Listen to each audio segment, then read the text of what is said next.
जानेवारी 13 भाग. आजच्या भागात काय घडणार हे जाणून घेण्यासाठी पाहत रहा. लग्नानंतर होईलच प्रेम.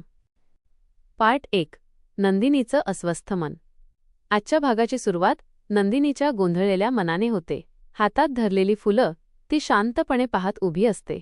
त्या फुलांमधून तिला जीवाचं प्रेम, त्याची धडपड आणि त्याची माफी मागण्याची तयारी सगळं स्पष्टपणे जाणवत असतं. शारदाने थोड्या वेळापूर्वी बोललेले शब्द तिच्या मनात घोळत असतात. कितीही लांब जायचा प्रयत्न केलास तरी तू आणि जीवा वेगळे होणार नाहीत. नंदिनी स्वतःशीच विचार करत असते, खरंच मी जीवाला विसरू शकते का?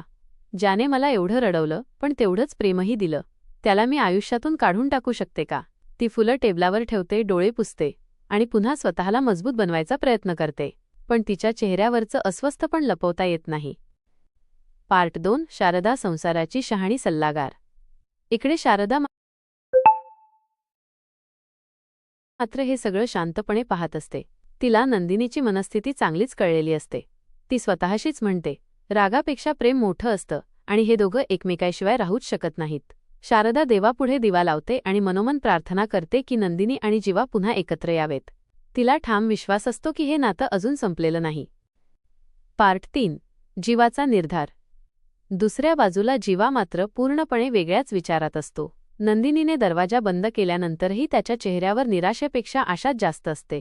तो स्वतःशीच म्हणतो, ती अजून माझ्यावर प्रेम करते, रागात आहे, पण प्रेम संपलेलं नाही. शारदा त्याच्याशी बोलताना त्याला समजावते की जबरदस्ती किंवा हट्ट करून काही साध्य होणार नाही. ती सांगते, नंदिनीला वेळ दे, तिला दाखवून दे की तू बदललास. हे शब्द जीवाच्या मनावर खोलवर परिणाम करतात.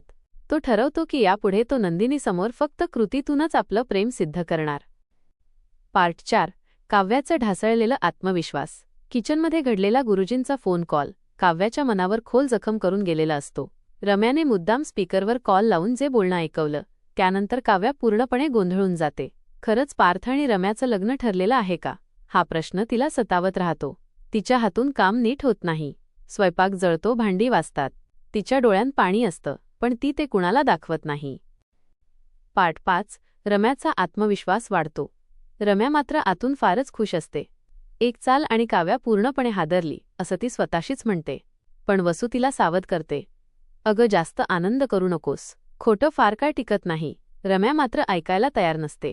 तिच्या मनात एकच गोष्ट असते, या घरात पार्थची बायको फक्त मीच असणार. पार्ट 6.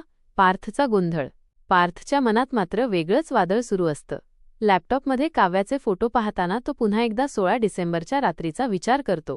त्या रात्री नेमकं काय घडलं हा प्रश्न त्याला स्वस्थ बसू देत नाही. काव्याचं अचानक या घरात येणं, तिचं वागणं आणि काही गोष्टी लपवणं या सगळ्यामुळे त्याचा संशय वाढत जातो.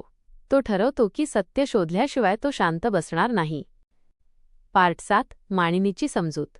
मानिनी पार्थचं अस्वस्थपण ओळखते.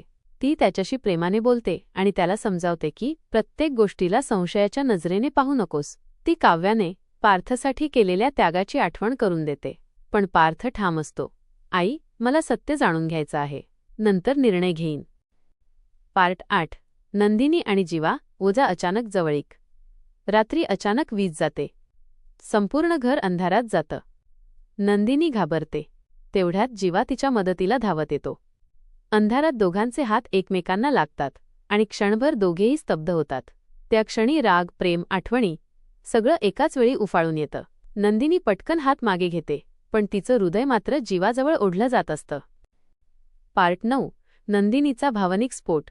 अंधारातच नंदिनी शेवटी बोलते, जीवा, मला अजूनही खूप त्रास होतो, पण तरीही तुला पाहिल्यावर मन कमजोर होतं.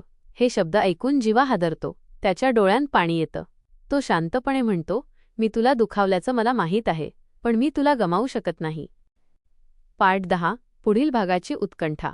आजचा भाग अनेक प्रश्नांवर संपतो. नंदिनी जीवाला माफ करणार का? रम्याचा खोटा गुरुजी कॉल उघडकीस येणार का? पार्थला 16 डिसेंबरचं सत्य सापडणार का? काव्या या घरात राहणार की निघून जाणार? निष्कर्ष. 13 तारखेचा भाग भावनांनी, कटकारस्थानांनी आणि नात्यांच्या संघर्षांनी भरलेला असणार आहे. प्रेम, संशय आणि सत्य यांच्यातील लढाई आणखी तीव्र होताना दिसणार आहे. पाहत रहा. लग्नानंतर होईलच प्रेम. भेटूयात पुढील भागात.